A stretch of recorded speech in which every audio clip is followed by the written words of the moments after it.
Hey everybody, Dan here with Pain Free You. Today I have the pleasure of introducing Carter Steffen, and he is a chiropractor from Gettysburg, Pennsylvania. And he's decided to share his story with his symptoms, and he had a number of them. And so, Carter, appreciate you showing up here and being willing to tell your story. So, why don't you introduce yourself and take us on a little journey? Yeah, I will. All right. Well, thank you, Dan. It's really nice to meet you, I've been listening to you every day for quite a while, so I feel like we're friends, even though we're, you We never met in person. right, right. But maybe someday we will. Who knows? But Yeah. uh, anyways, thank you so much. First of all, man, I thank you because this is truly a Dan Buglio success story. You've been my primary coach, and I'll get into all that. So I really appreciate it. Thanks. It's literally, I know this sounds dramatic, but it's literally given me my life back. It's huge. So people that have dealt with chronic pain, they understand. So I thank you. My wife thanks you because it's Tell hard her on you're welcome. relationships. Yeah, so she thanks you because I was hell to live with the last few years. So I'll just put it that way. And I thank God that He directed me to this sort of mind body space. So at any rate, I'm going to just just take a minute to give a little bit of my professional background. And the only reason I'm doing that is because it's pertinent to my story, as you'll see. So I practiced chiropractic for 32 years, had a great profession, did really well, enjoyed it, helped a lot of people. It's really rewarding, as you know, Dan, when you're able to help people and get their life back on track. It's really rewarding. So I really enjoyed that time. However, it ended a little early. I retired early from it because of all things, chronic low back pain, sciatica, and I'll talk about that then. But yeah, it wasn't the plan that I had to retire when I did, which was actually last year, August of last year. So, um, another thing that I did, because I saw my career coming to an end early because of the pain. I thought I can't keep bending over people, working on people. I don't know how I'm going to keep doing this. So I enrolled in a program certification for functional medicine. I'm sure a lot of your clients have seen chiropractors or have seen functional medicine practitioners. Lots. Yeah. Um, yeah, so I can give a little background on that. I have some, I just say this that I have some insight. I've dealt with, uh, I've heard a lot about pain for 30 some years, with my profession, and then newly getting into the functional medicine. And third thing, I've also been teaching human anatomy and physiology for coming up on 34 years. So, Right. so I do have some background, but this all relates to my story. Like I said, I retired early from chiropractic because of pain. And I picked up the functional medicine because I thought, well, maybe that's what I'm going to do next. So, but I'm just teaching now, by the way. So Okay. teaching at a couple local colleges is what I'm doing. So, Cool. um, but anyway, so, I guess this is really interesting to me because, uh, here's a person, chiropractor, that treated pain all the time. And I thought, joint pain came from one of three places, right? Joint dysfunction of some type, inflammation, or some sort of pathological change. That's it. Wow. Uh, I was wrong. So, this mind body thing is really enlightening to me. So, but that was my training. That's how I was trained. So, Question. The pathological change, meaning what? Some kind of disease-based process? yeah, so pathological is a broad category. Could mean degenerative disc, bulging disc, like I have. Those are considered pathological changes. Of course, cancers and things like that. Now that's a whole different realm, as you know, Sure. uh, from this mind body. But yeah, any sort of specifically of joints, things that I dealt with. Looking at pathologies, X-rays and MRIs. There's your problem. You've got bone spurs. You've got degenerative disc. You got a bulging disc. There's pressure on your sciatic nerve. So that's how I was trained. Sure. Or I see joint dysfunction, misalignment problems. Hey, I think this is an inflammatory problem. So that's how I viewed joint pain. Understood. Yep. Interestingly enough, just sort of a side note, during my functional medicine training, they did bring up the term central sensitization. You may be familiar with that. Well, it's just a mainstream medical's terminology for mind-body pain or symptoms. The Correct. nervous system is cranked up and really sensitized. Yes. Doesn't That mean there's any damage or illness in the nervous system. It just means it's been amplified. right. Yeah, there could That's my be. interpretation of it, and I think we're talking two of the same things, just Yep. different terminology. Yeah. There's peripheral sensitization, and central would be more brain or spinal cord. So, and that's what we're dealing with here with perceived danger pain or whatever you want to call it, TMS, is more, however, when it was taught, it was, the concept, the idea, it was all taught, but the approach, this approach to dealing with it wasn't presented, in this way. Yeah. But anyways, I just thought that was curious. They didn't talk about it from that standpoint, but um, yeah. So my story, I guess, begins when I was in my 20s. I injured my back, went to a chiropractor, got better, and that defined my career. And over the years, I've had episodes of back pain but with exercise and chiropractic care, it always got better. And I saw your picture, Dan, of you all crooked. Uh, I've been like that many times over the years, and I treated people like that all the time. But I always got better. So no big thing. And then it'll be 6 years ago this February, I believe. So that I was doing some snow removal and back went into spasm. Yep, here we go again. Crap. And I thought, oh man, we're going to trip to Key West, Florida coming up in May, I think it was. I'm like, I'll be fine. But this doesn't take, typical thing from the past, I'll be better. But guess what? This time it didn't get better. And that's what really baffled me. And I thought, okay, something really serious is going on with me. And I wouldn't go get x-rays. I wouldn't give an MRI because I know too much. I didn't want to see it. I Mhm. thought I'm going to see some horrible thing. This is how my brain was working. Sure.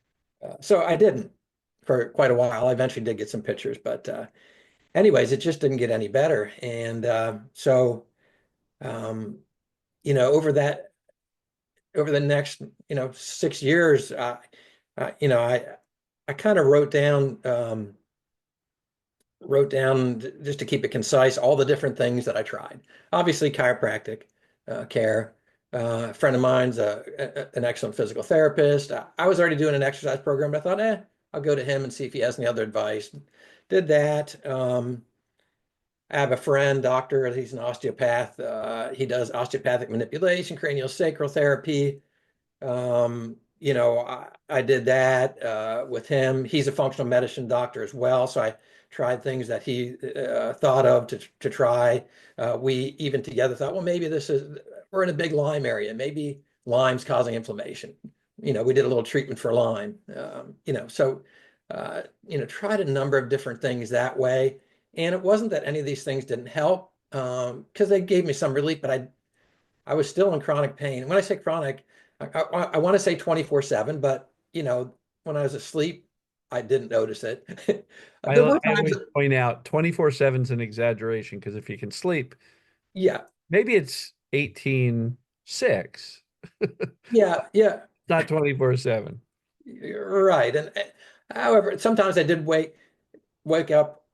Pain. I say pain woke me up. Maybe I just woke up and the pain was there. I don't know, but there was times where I woke up with pain I in the think middle of the night. sometimes, we can be in that twilight sleep and we go to roll over, and a muscle that's in spasm is just going to say, ouch.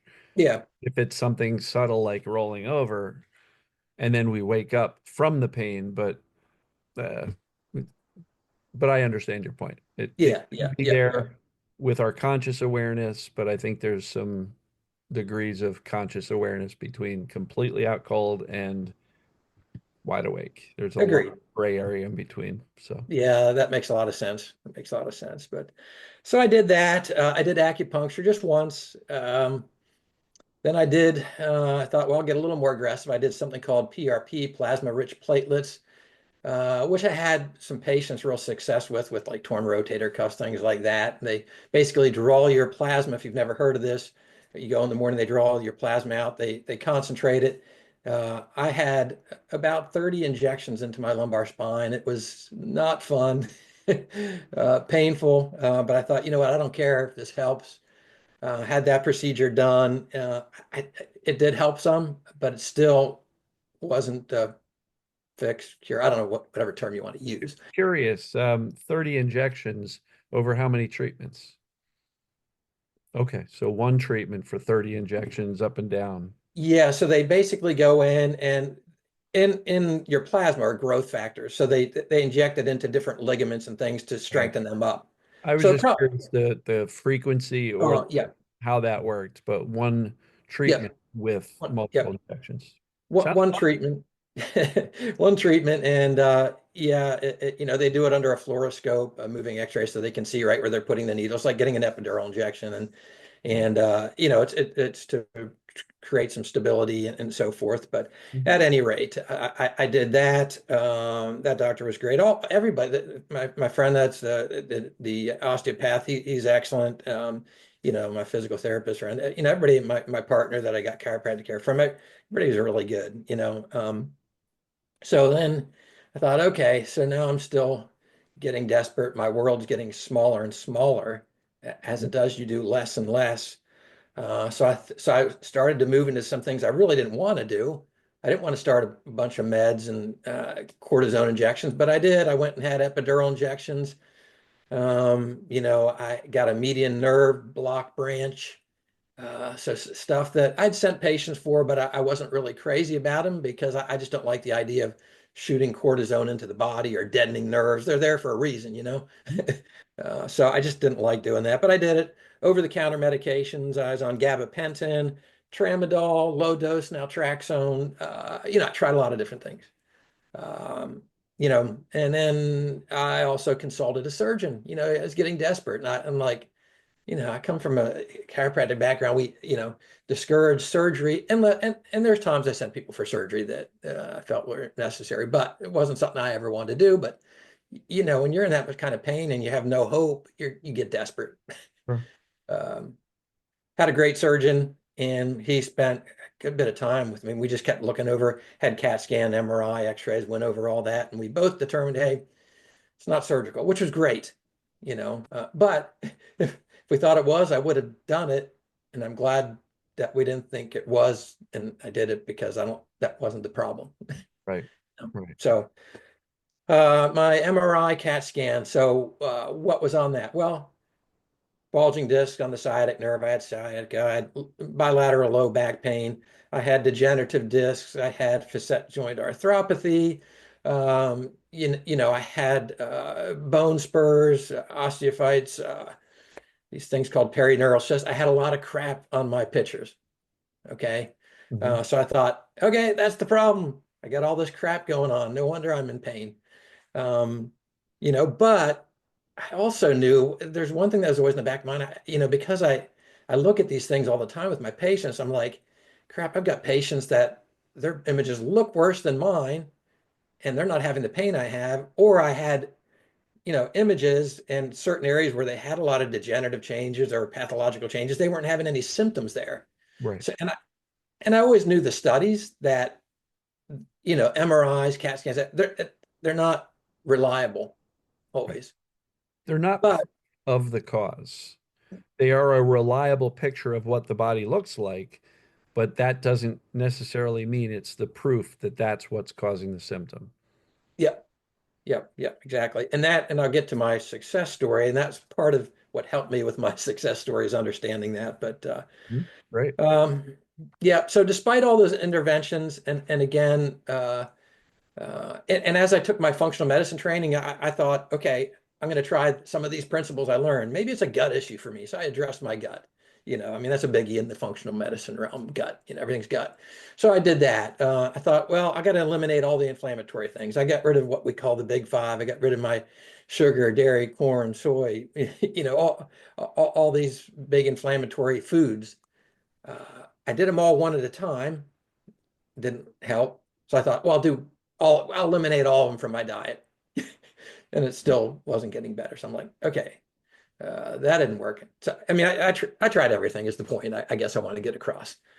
So I got a page full of your interventions, and I'm sure your stack of medical records is, so yeah, it's just yeah.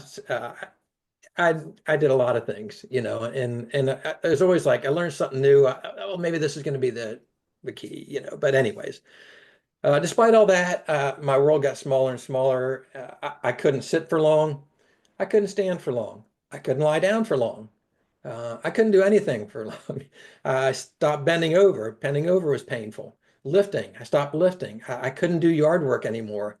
It's depressing when you can't do anything. And um, I give my wife so much credit because she started doing all the yard work. She did everything, and it was really just as frustrating for her. And people need to understand this that are in relationships. It's difficult on relationships because she's doing everything, but she's frustrated because I'm still not getting any better. She figured, well, if she does all the lifting and work for me for a while, then I'll get better and we'll be good. Didn't yeah, help. no. Um, Avoidance actually confirms for your scared brain that the things you're avoiding are the problem. We think yeah, it's resting and rehabilitation, but we're actually teaching the brain movement of any sort is a bad idea. And the yep, brain stays more vigilant because of all the things we're avoiding. So yep, it's a kind of a wicked fear cycle. yeah, exactly. And I'm glad I finally learned that, But yeah, my typical day was I'd get up and the first thing on my mind was, okay, what's my pain like today? Hmm. And I was in fear. How am I going to get through this day of seeing, I got a full load of patients. How am I going to, I don't know how I'm going to get through this. That was every day. And so it was just constant fear, fear, fear. Thankfully, I had a long lunch break. I don't live far from my office. I'd come home and lie down, try and get a little power nap just to get away from the pain for a little bit of a time. You know what I mean? It's Sure. kind of crazy to think about it. And then I'd go back and finish up my day, come home at night. Sometimes if it was a real bad day, I'd go right to bed, I'd eat something, go to bed. I mean, wasn't fun. But Get it. yeah, I mean, and pain was always on my mind and on my lips. I learned to stop talking about it, obviously. Um, I look back in the amount of fear I lived in. Dan, it's almost embarrassing, you know, the amount of fear I lived in. I don't, but It's natural, right? yeah, I wouldn't be embarrassed. I don't want the people listening to be embarrassed about the yeah, amount of fear they've got. It's a normal response to a chronic condition that is as uncomfortable and disruptive as chronic pain or other chronic ailments. So nobody should be embarrassed about their their fear levels. yeah, Nothing to be ashamed of at yeah, all. It's not your yeah, fault. The natural response. So I just wanted to clarify that. yes. Yeah, and I'm glad you said that. And I do understand that now. I'm just relating how I felt then. I agree. Yeah, but yeah, yeah. Nobody should feel bad about it. It's not your fault, which I found out is not my fault. It really isn't your fault. Why? Because I asked that first. Why am I like this? But it wasn't my fault. It's just what happened. But Sure. so I thought my pain was just going to my day or my life was going to consist of this chronic pain. So I started to look. I got to find a different job. I got to. That's when I did the whole functional medicine training. Um, you know. Uh, so how this all happened eventually I'm a musician. I play a saxophone, and I was playing at a gig last, oh gosh, it was almost 2 years ago now, and it was down in Northern Virginia. So I had to drive down there. I'm like, man, I can't do long car rides. And I got to drive through DC. So one, that's a stressful drive through DC. Mhm. Two, I can't sit for long, but I made this commitment to play with this group, so I had to do it. I get halfway down at the roadside rest. The pain's so bad. I get out. I call my wife. I said, I don't know what the hell I'm going to do, but I'm like, I'm halfway there. I made this commitment. I got to go the rest of the way. Some of the songs they couldn't do without me. So I went down. I don't even know how I made it through, just tortured. Got back. My poor wife and daughter back here. I was calling and whining to them, which only made the problem worse. You know, I know now that made the pain worse. But got back, crawled into bed, got up in the middle of the night, had to go to the emergency room, pumped full of drugs. I was in the emergency room 2 days in a row, Sunday, Monday, pumping me full of drugs, getting an MRI. I'm like, okay, this has got to, I got to make a change. I can't keep doing my job. That very morning, the Monday, I got an email about another adjunct teaching position at another local college. I'm like, okay, I guess this is a God thing. I'm going to do it. I applied for it. They hired me right away. Things happen quickly. Now I was in with I did an independent contract with another chiropractor, and man, a shout out to him. He was awesome because this really happened quick, and I felt bad because I threw it all on him. I'm like, I can't keep doing this, and he knew that I was having trouble. But I got this teaching position that cropped up, and it starts in weeks, literally. And so that was my story. So but anyway, so how did I come on to the mind body stuff? And by the way, yeah, everything I thought, like you said, I everything I did, I can't bend over because that's going to make it worse. I can't sit. That's going to make so everything and one of the things I did, I guess I was my own worst enemy because of my knowledge. This is what I told patients to do: watch your bending, watch your twisting. When you have to lift something, tighten up your core muscles to support, your spine. But your brain heard 30 years of that and it was Yes. locked. Be careful. Yep. So me doing that, all I did was continue to tell, and that's why I kept getting worse because I kept telling my brain that I was in danger Mhm. by all those things. Exactly. Yeah, so it's like I was almost too smart for my own good. I just wasn't smart enough because I didn't understand it fully, Look, if you're not exposed to this information, it's not that you're not smart, it's just that you hadn't come across this information. That's Yes, all. right, right. So I get a, here's my story. So I get an email from there's a newsletter of a doctor that I used to follow. And it said, something about dealing with chronic pain. And I thought, I think I know everything about chronic pain. That's my life, my career. But I thought I'll read it anyways. So he started talking about this whole thing, and he recommended Alan Gordon's book. Cool. So I got that, and it's like, wait, okay, now this is all starting to come together. Now it's starting to make sense. And he used the term neuroplastic pain. Sure. Um, and anyways, I'm like, okay, and for me, that term neuroplastic, and I know you don't like to use it a lot, and I understand why, and I'll talk about that. I think I understand why you don't like to use it, but for me, it really helped because and when I teach anatomy and physiology in the brain, I teach neuroplasticity. Mhm. So for me, it's like, okay, so this makes sense physiologically, which I needed that to make sense for me to be able to buy into it. Sure. So that term really helped me from where I came from. However, the term sometimes, and you can correct me, and I think Dan, you've got the best term of all, perceived danger pain. You really do. You should be, yeah, you should get an award for that or something because it's really what it is. But the Term I neuroplastic thing, use is describes what it is. yeah, Neuroplastic pain, you could tell that to 50 people and they'd be like, well, what does that mean? I don't yeah, know. TMS, what does that mean? Tension myositis syndrome, what does that mean? So perceived danger pain, you can kind of figure it out. And so I tried to simplify the language I use. Um, so thank you for yeah, recognizing that. yeah, yeah, which is great for me because I understand neuroplasticity. It made a lot of sense. Mhm. However, you did a great it wasn't long ago, maybe a couple of weeks ago, you did a great video on brain rewiring or teaching, Mhm. which was excellent because, because neuroplasticity, you think of rewiring when you Sure. think of that. But you made an awesome point. You said, well, but if you have periods of pain where you don't have pain, obviously the brain can choose pathways That don't that have aren't pain. painful. So I Right. So thought that was, why spend 6 months on a rewiring program when it can shut it off when you sleep, or it yeah, can shut it off for an hour for some odd reason that you didn't figure out? The brain knows how to bypass those yeah, neuroplastic wires. So, yeah. yeah, Yep. So that was an excellent video. But for me, neuroplasticity, I needed to because I understand it, the physiology, it just clicked for me, so it was good.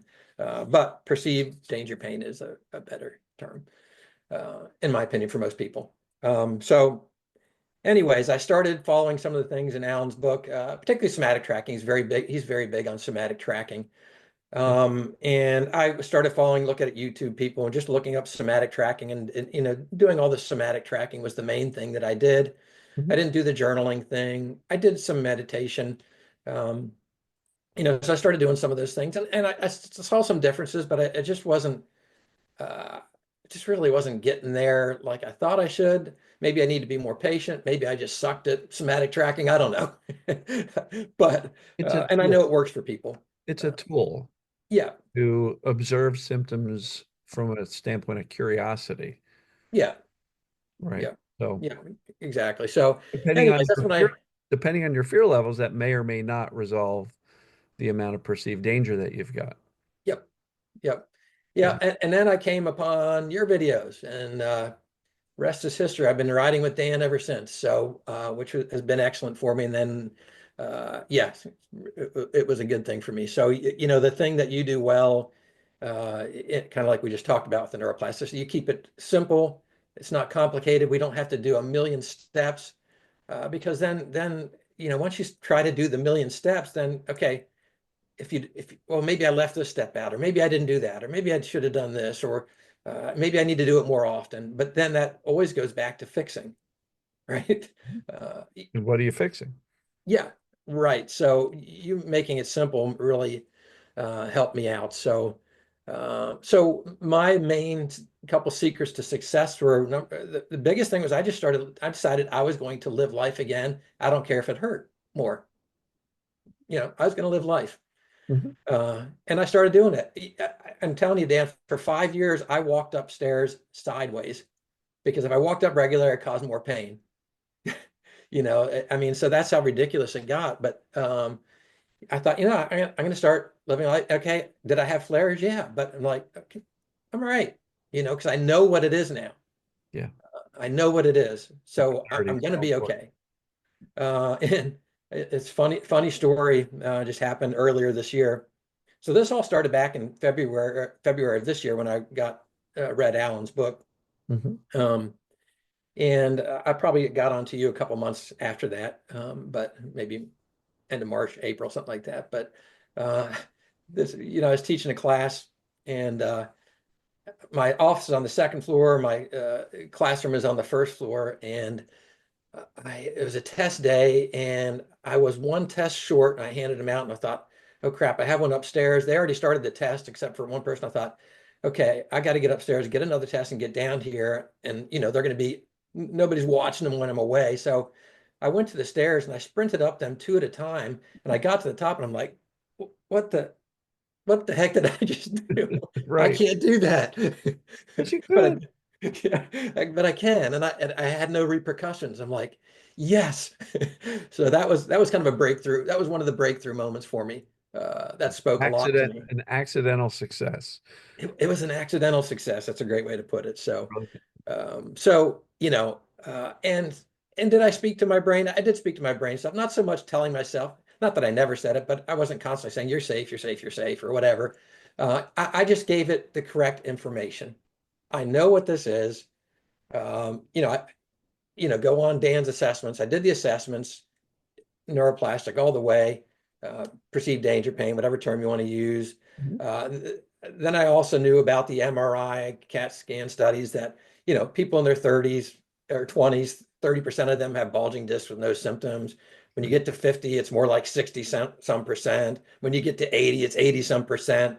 So you can have all kinds of crap, but not have any pain from it. And I also knew that from my experience with my patients. So Of I course. just I fed my brain that knowledge. Yeah. Like, this stuff, you saw it in practice, so you know it. So those things all together, I would, that's the speaking I would do to my brain. So You gave it the information to dial down the fear. yeah, yeah, exactly. And I Systematic. yep. And I did do a sort of a faith-based approach just because that's who I am. There's a lot of verses that I memorized on anxiety and fear, and I would just, when I go my walks, I just keep going Mhm. through those in my head. So that just calms down the anxiety and fear. So there's a verse that says about renewing your mind, and so so for me, just because I'm a person of faith, just using those helped me to calm the anxiety, the Mhm. fear. So, um, anyway, so another thing I did a lot, I told you I'm a musician, so I play my saxophone. To me, that's relaxing. Mhm. I don't know, I just get into it. I'd have some time when I have the pain is bad, I'd do that, and guess what? It would start to fade away. So that was an awesome thing for me. And maybe that's what journaling does for some people or meditate. I don't know, but for me, it worked. Um, You showed so your brain that you were safe by doing something you enjoy, and while you're playing, you immerse yourself in it. And what you're not doing is immersing yourself in the OCD thinking about your symptoms and how to get rid of them.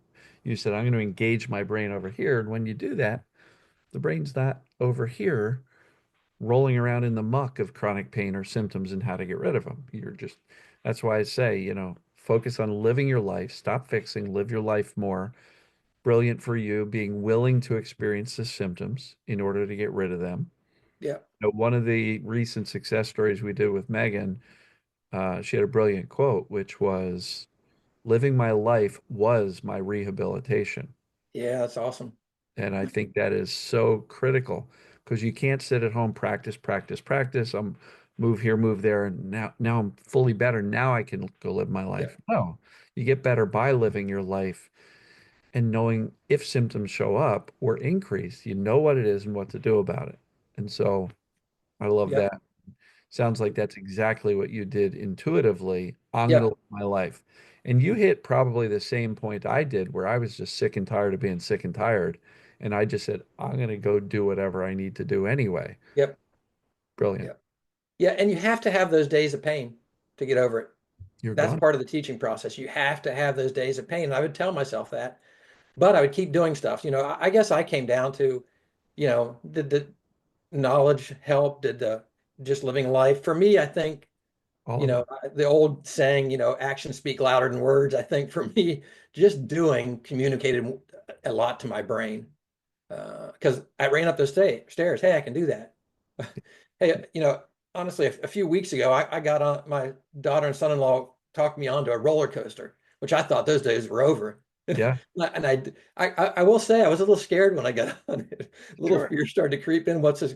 But I got off and I'm like, yes, Oh, look, success. people are scared getting on roller coasters anyway, whether they've got symptoms or not.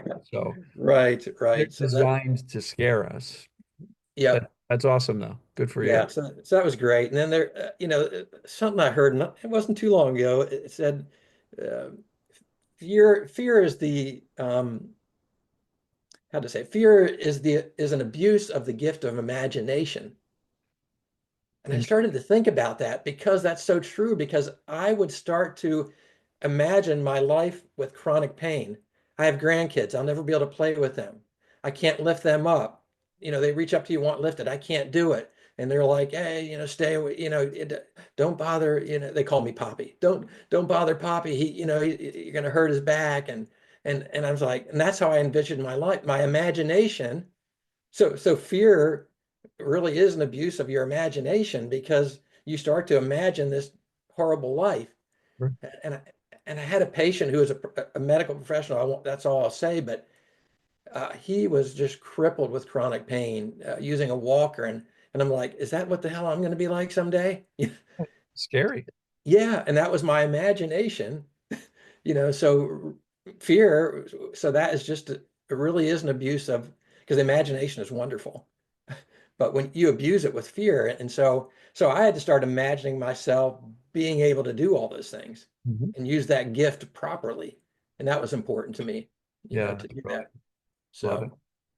So um anyway, so I just started yeah, and as you project or imagine this horrible life, it kind of becomes a self-fulfilling prophecy in a sense, I think. Certainly can. And the reason for that is because if perceived danger is what is creating the symptom in the first place, imagining a horrible future is doing nothing but pouring gasoline of fear onto the perceived danger. And there's no safety in that. You're predicting your own demise and then wondering how come the brain's not feeling safe enough to turn off the symptoms. Yeah. Yep. So anyway, so I started living life. I just filled my brain with knowledge, listened to you every day because you need that. Even though I knew it all, you still need encouragement, and on a daily basis. Yep, it helps. It really 100%. does. So I appreciate it because damn, you're I feel like I've taken advantage of you because I haven't paid a dime, I'm going to buy your book though, that's for sure. But it's so I'll give you nice of my you to address. do You can that. send me a check for what that's worth. Okay, right, right. I hear you, man. I really do Yeah. appreciate it. But tells me a lot about you that you're willing to do these daily. That you really you want to help people, and that says a lot about your character. So I do appreciate that so much. So So, question um, for you. I'm sure everybody watching is wondering, okay, so you read Alan Gordon. A couple months later, you found my stuff, started implementing. When did you start noticing a shift in symptoms? Or did the mindset and the fear start to shift first? okay, so I saw a little different with the stuff the somatic tracking basically, and some of that stuff. I did see a little bit enough of a difference that I'm like, okay, I think this is what it is. Right. And then once I started listening to yours and I made that decision to start living life. One of the very first videos I still remember, one of the very first videos that I remember listening to of yours, there was a lady. She didn't want to come on and do a success story with you, but she told you, and you shared her story, and you read it. I think she just said, "I just made up my mind. I was going to stop fearing," and she stopped fearing, and within 1 to 3 months, she was better. And that one really impacted me. And so once I just started. Probably that video really kicked me into gear. And as I started to do things, obviously, and I saw that I could do it, then I thought, okay, this is it, and am going to be successful. And I really had to get in my mind. You say it all the time. You got to get to the point where you don't care how long it takes. Uh, I but just know that you will get better. Uh, you know, um, if it takes a month, 3 months, a year, whatever, I'm in for it now because I'd seen enough success that I'm like, okay, this has to be it. Otherwise, I wouldn't be getting better, right? You know, uh, Evidence is the best convincer of all. When you start to see that you can influence your own outcome, you're you have all the proof you need.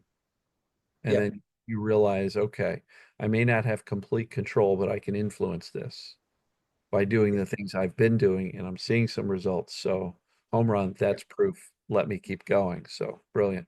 yeah, yeah, and kind of getting back to that video that you did recently on rewiring versus teaching, I really started to think about that too.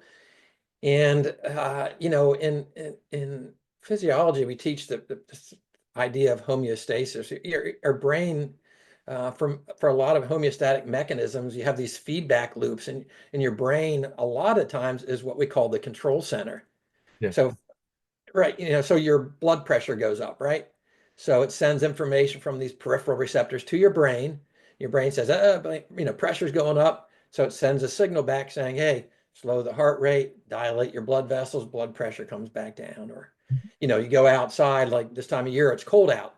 Sends a message to your brain, to your this area called the hypothalamus of your brain. It's kind of your thermostat of your brain that says, hey, it's cold. Send some messages back. You start, shivering. So little tiny muscle contractions increase your heat. Your surface vessels vasodilate to keep warm blood to the core of your body. And you've got these feedback loops. I'm sorry, I'll stop teaching. I just No, naturally no, come it's into okay. that. It's a brilliant system that knows how to take care of itself. It is. And so understanding these feedback loops. So if you're constantly sending fear, anxiety, despair, hopelessness to the brain, guess what you're going to get back? Right? That's that feedback loop. So it just amplifies the pain. It just kept, and because that's what boggled me. Why is my pain getting worse when, yeah, I've got a lot of crap on my images, but it's not that horrible. It's nothing, I don't need surgery. It's nothing like that, and I never understood that till now. Yeah. But understanding these feedback loops, so just understanding that if I feed accurate knowledge, right? I feed, hope, and just joy. Start enjoying life again. Even if you have to fake it till you make it, start enjoying life. You say this, put a smile on your face. Yeah, and I do that even when I'm in pain. I smile, doing the micro meditations, as you call them. Relax your shoulders, relax my body, just uh, and and just understanding the process. As I did that, just slowly getting better, better, and better.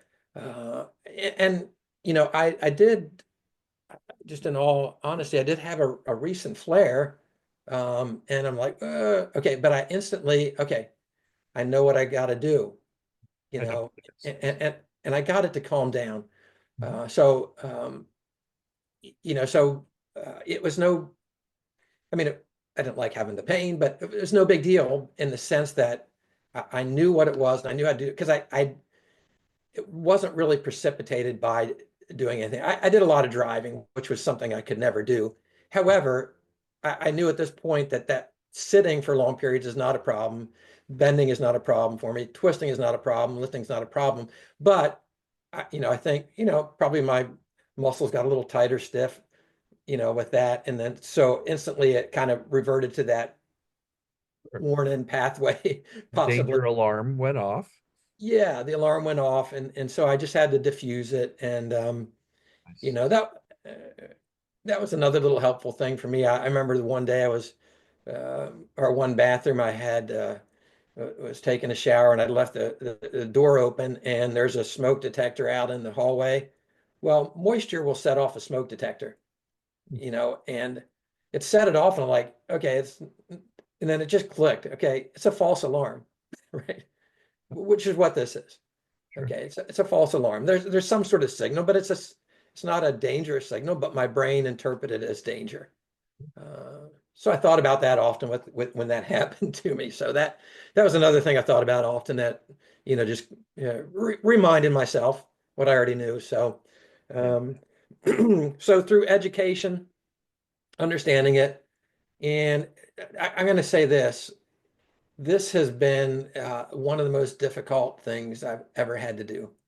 Mhm. It is not easy. The concept that you make the concept extremely easy, but the implementation is man, it's a freaking bear. And Uh, I say it's simple but not easy. yeah, it isn't easy, man, because when you've got when the pain's screaming at you, you can't ignore it. I don't tell people to. Yeah. You'll notice it because pain or other symptoms, this applies way beyond just pain. Pain or other symptoms are designed to get our attention. So we will notice it because if you convince yourself that the answer is to ignore it, every time you notice it, you're going to go, oh, I'm failing. I won't be able to get better because I'm noticing it. You will notice it. It's Yeah, what you do after you notice it that matters. Do I panic? Do I freak out? Do I fall into the default negative fear, despair spiral? yep, Or do I say, oh, but I know what that is. I don't have to be concerned. False alarm, yep, temporary. It's just the brain perceiving danger, accurate knowledge. Okay, I can relax, drop the shoulders, and trust that this will pass. yep. And it seems like that's what you were able to do consistently to the point where your brain finally says, oh, that's what he's talking about. Yeah, yeah, exactly. And telling my story, I didn't want to make people think this is an easy thing to do. It is very tough. It's a lot easier to take a pill for pain, But which, you've also proven, like the other success stories, is that yes, it is challenging, but you are capable and you can do it when you stick to the fundamentals. yep, Don't yep, overcomplicate it. yep, Try not to tell yourself that you're failing and it's never going to work for you because all that's doing is predicting a bad outcome, and nothing about that creates safety. yep. So, Yeah, and the other thing that really helped, like as I got into this journey and got partway through it, and it's like, oh man, another terrible day. But then I'd have to look back and think a year ago. I was actually much worse, but I had to keep reminding myself that. So you have to remind yourself that you are improving. Progress. Yeah. Yeah, so you have to really remind yourself about that. So, but anyway, so here was just another curious side note. A couple of years ago, my friend that's a functional medicine doctor, the osteopath, he diagnosed me with histamine intolerance.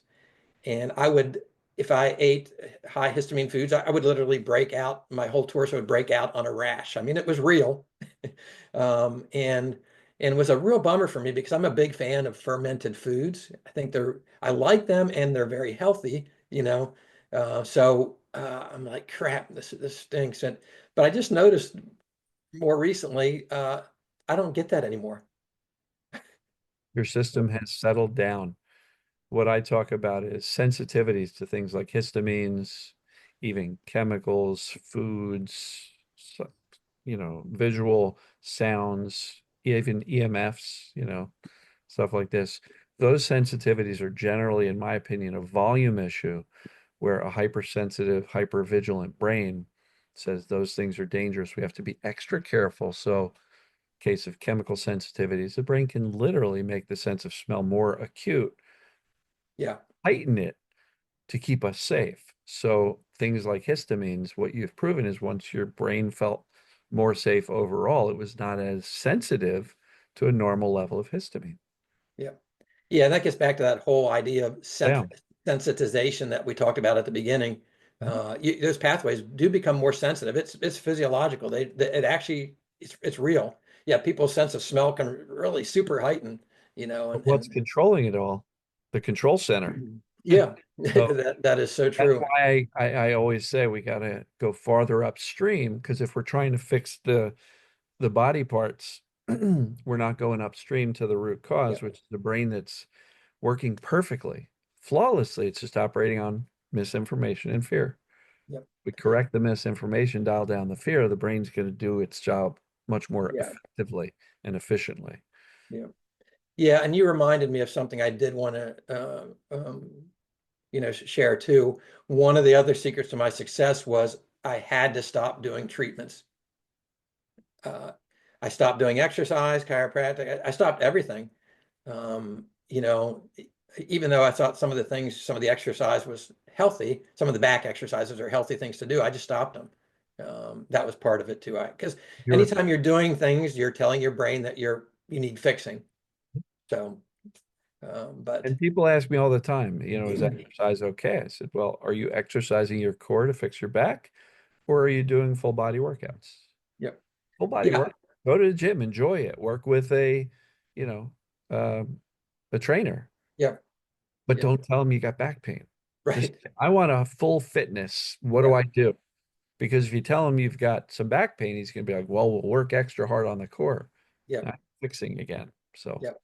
brilliant. Yeah, yeah, yeah. So where I'm at now, and I spent my whole life since my 20s, I always was big into working out, weight training, running, everything. And so recently I started doing weight training again and even doing my back exercises now. But it's exactly what you said. That reminded me, I don't do it. I do it because I know it's healthy for me. I'm not doing it because I think I have a problem to fix. And so it's all a mindset. And so And I'm really excited to be back able to do those things. And it's part of living life again and doing what I really enjoy. So, so how long have you been feeling well? so Really uh, only been since the spring that you dove deep into this. So when did yeah, you kind of feel like, you know what, I got this, I'm good? probably um, it was sometime this fall. I couldn't give an exact time because it just, but sometime this fall, it's like, and not that I didn't have times of pain and discomfort or thing, symptoms, but it's like, I don't care anymore about it. When you can get to the point that you don't care about it anymore because then that's, and so even if you have like, when you get to that point, even if you have 5 or 10% left, it doesn't matter. Right. That'll go eventually. Just keep living your life. So Yeah, sometime this fall, you know, but that's beautiful. So yeah, inside of a 4 to 6 month period, you were probably most of significant the way better. changes. Yeah. Yeah, yeah, significantly. So And listen, hey, if it would have taken 2 years, if it had taken 13 years, or however long it took, I would have kept doing it, you know. But thankfully, to you, it's happened faster than that. But um, and so News is you tried everything else. yeah, So this was like, okay, this is the one thing that I hadn't tried and it makes sense. yep, So you're open-minded enough to do it because a lot of people in the medical profession, chiropractic, whatever, are saying, but that wasn't taught in school, so that can't be what's going on. right, Maybe you were there for a while as you went through all this stuff, but yep, I'm thrilled that you were open to it. yep, Read Alan's book. It's a great book. yeah. Started to experiment with it and started to realize I can do something about this. Yeah. Yeah. And what happens with someone like me, it's like, okay, I had a cortisone injected directly into there. So it's not an inflammatory thing. Just going through all that, the next step was like, implant a spinal cord stimulator. It's like, I'm not doing that crap, Yeah. But anyway, so where am I at? Now that you brought that up, so, as my background as a chiropractor, as recently trained in functional medicine, what do I think now? Well, I think if any medical profession, chiropractor, physical therapist, pain managers, if anybody like that were to watch this, or even if you have clients or people that are watching this that go to chiropractors, naturopaths, functional medicine doctors, pain management, what's my advice? Well, my advice is just my experience. If nothing else has helped, maybe this is something to look at. I'll just simply say that. It's certainly something to consider because in my case, nothing else, and not that those didn't help give me some relief, but none of them were Sure. getting me to where I am today. So it's something, acute things, yeah, that I get that. But when it comes to these chronic things that it seems like nothing's helping. So uh, I wish I would have found out about this 6 years ago, Dan, but here I am. We, I woulda, coulda, shoulda. I wish. And a lot of people spend a lot of time in regret and self-blame that this is my fault. I should have figured this out sooner. But it happened the way it happened. There's nothing you can do to change it. And as we talked about earlier, it's not your fault. It's where you ended up. Yep. Good news Yeah. is once you start learning about these concepts, no, it's not your fault. Don't blame yourself, but it is your responsibility to open your mind to this, start to absorb it, learn it, make some decisions, and then commit to implementing these I'll say proven Yep. principles. Because people are getting better all around the world, not just from Dan, from the entire mind body community. Yep. There's tens and thousands, if not millions, of successes since Sarno started writing his books in the 80s and 90s, right? This is not a small clique Mm. of, Dan stuff. This is huge. Yep. Yep. So Yep. open And your and I mind I to I it. think that just getting back to, well, I wish I would have found it sooner, but I'm a big believer in the journey we take, the things that happen to us happen for a reason. And and it's a whole nother story of the things that I've learned through all this. So it's been a difficult, great experience. How's that? So Well, for me, I definitely look back at my experience as a gift, uh, yeah, just because I know so much more about myself. I know about more about how the human body works. I've been fascinated with this stuff for 25 years. it's amazing. And, honestly, if this didn't happen to me, I have no clue what I'd be doing with my life. Yep. Yep. Working Absolutely. some job somewhere. And so for me personally, it's a gift. But I think a lot of people, once they come out the other side, they look back and say, yeah, that was supposed to happen. It's a Yep. gift. I've learned so much more. I'm a newer, improved version of myself. Yep. And so I appreciate that. Yep. Anything else you Absolutely. want to share? I don't think so. And I'm just really, just telling people that are watching, hang in there, keep doing it. Man, it's worth it. It's Totally. worth the struggle. Life after chronic pain or chronic symptoms is fantastic. And I think it's not just possible for the people watching. I think it's probable, Yeah. reliable, it's predictable, And I always like to finish that up by saying it's your turn. So Yep, really absolutely. appreciate Carter. Thank you so much for being willing to share this. It's a great story, great evidence that what's possible. Yeah, And yeah. it, Just gets back to it how would have amazing been, this thing is. yeah, it would have been easy for you to kind of give up at some point, Mhm. just say, well, I tried everything. I'm just going to live with it. Yep, But you don't have to. So, Carter, thank you so much. If I can ever do anything for you, you know where to find me. absolutely. This will probably be up, on the web within a few days. All right. So, thank you so much. All right, Dan. Wave goodbye to everybody. See you.